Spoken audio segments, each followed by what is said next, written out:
Wednesday, October 11th, 11:22 p.m. A woman named Loretta Vance was sitting at her kitchen table in Mill Haven, Ohio. She had a cup of cold coffee in front of her. She had the television on, local news, muted. She was holding a lottery ticket she bought at a gas station called Quick Stop on Route 7, $3 out of her own wallet, the same way she did every week for 11 years. She checked the numbers once. Then she checked them again. Then she opened the Mega Draw app on her phone and she checked them a third time. Then she called her daughter Crystal at 11:24 p.m. The call lasted 47 seconds. Crystal later told investigators her mother said only one thing: "Baby, I think something just happened." At 11:31 p.m., Loretta sent a photograph of the ticket to her sister, Maxine, in Cincinnati. The photo was taken under the kitchen light. The ticket was creased from where she had folded it in her purse. In the text below the photo, she wrote 3 words: "Is this real?" That was the last message Loretta Vance sent to anyone.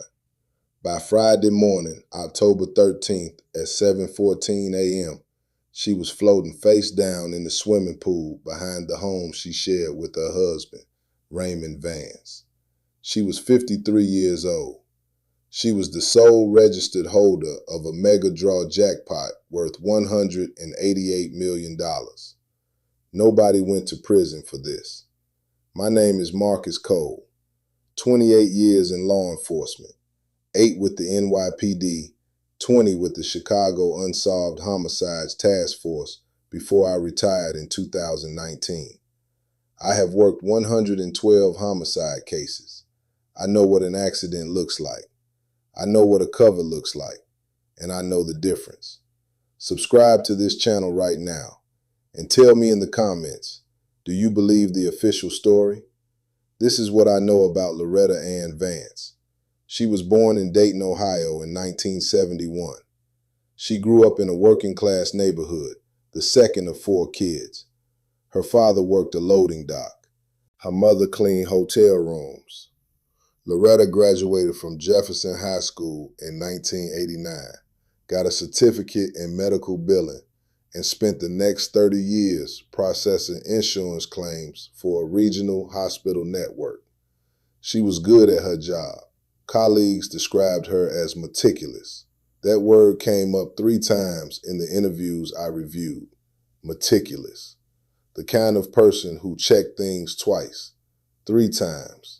The kind of person who, when she saw a number that didn't match, did not move on.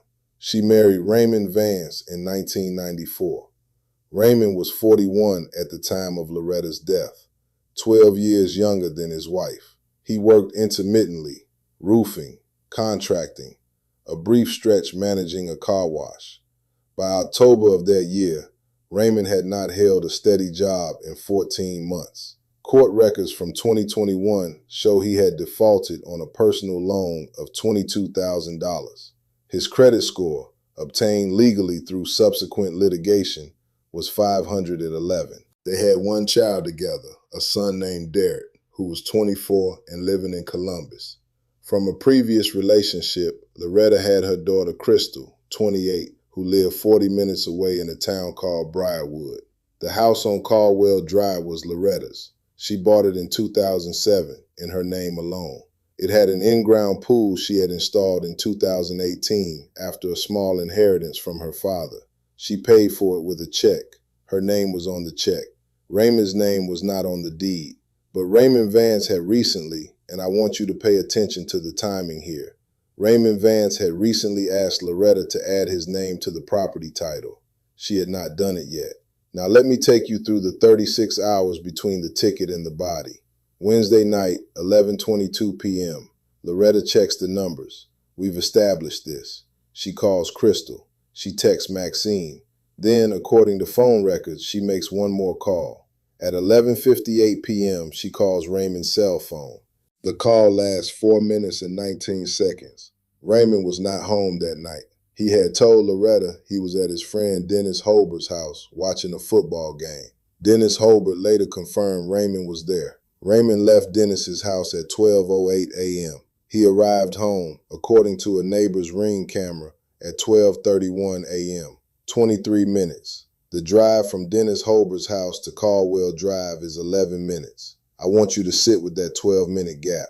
Thursday morning. Loretta calls the Ohio Lottery Commission at 8:47 a.m. She is placed on hold for 9 minutes. When she finally speaks to a representative, she is told she needs to come to the regional office in Columbus in person with the ticket, with valid identification, to begin the claims process. She schedules an appointment for the following Monday, October 16th. She does not tell Raymond about the appointment. Crystal tells investigators her mother called her Thursday afternoon around 2 p.m. Loretta told Crystal she was scared, not excited, scared. Crystal asked her why.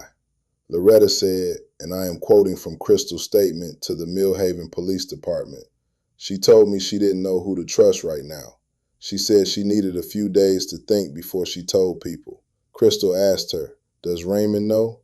Loretta said, "He knows I won something. He doesn't know how much." Crystal wanted to come over that night. Loretta told her not to. She said she would call her Friday morning. She did not call her Friday morning. Let me tell you what happened Thursday evening at the Vance house on Caldwell Drive, based on what the evidence shows and what investigators chose not to follow up on. At 6:18 p.m., a neighbor 2 houses down, Margaret Okafor, observed Raymond Vance's truck in the driveway. Nothing unusual. At 7:45 p.m., Margaret heard what she described as a heated conversation coming from the direction of the Vance property. She could not make out words. She described the tone as one person talking loudly and the other one not. She assumed it was a TV. She did not call anyone. At 9:02 p.m., Loretta's cell phone made its last outgoing connection, a brief data sync to her email server. No calls, no texts, no app activity after that point. Raymond Vance told police that Thursday evening was unremarkable. He said they had dinner, he cooked pasta, they watched television, and Loretta went to bed around 10. He said he stayed up until midnight watching highlights on his phone and then went to sleep. He said he slept soundly. He said he found her at 7:09 a.m. Friday.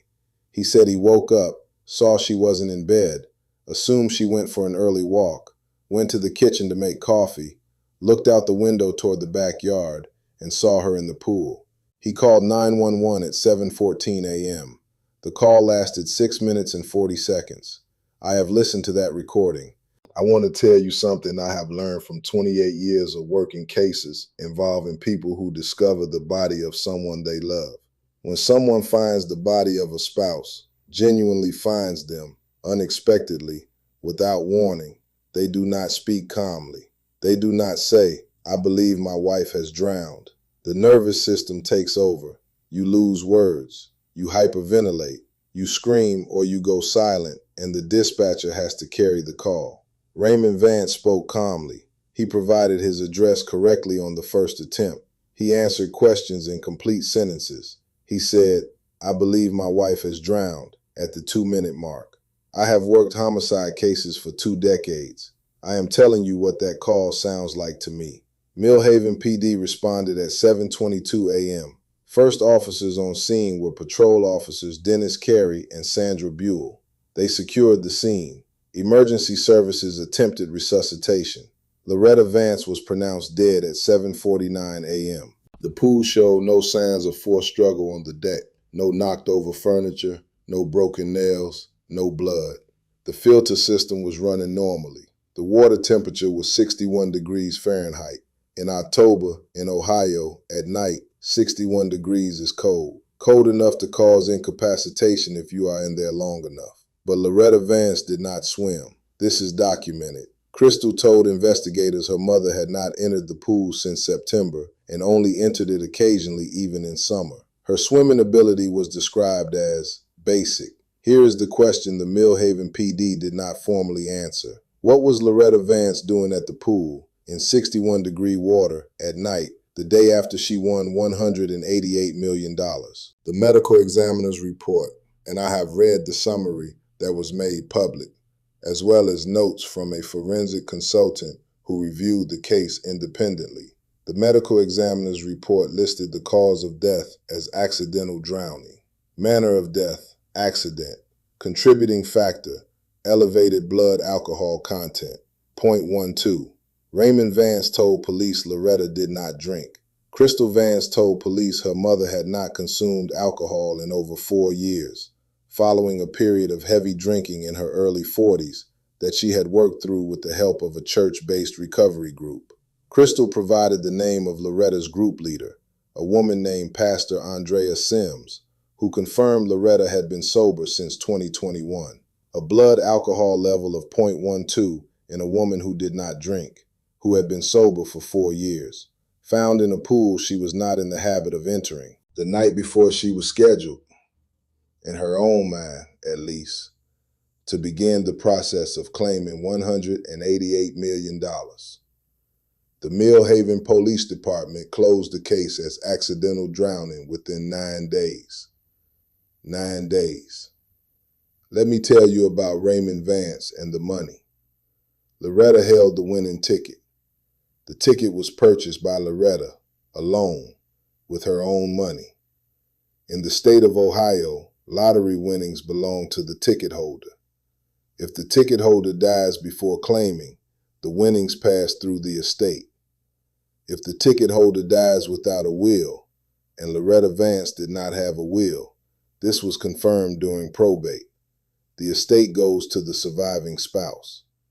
Raymond Vance filed the lottery claim on behalf of Loretta's estate on October 22nd, 11 days after her death, 6 days after the case was closed. His attorney, a Columbus-based firm that specializes in estate and tax law, not the kind of firm you call when you've done nothing wrong, the kind you call when you need to move fast.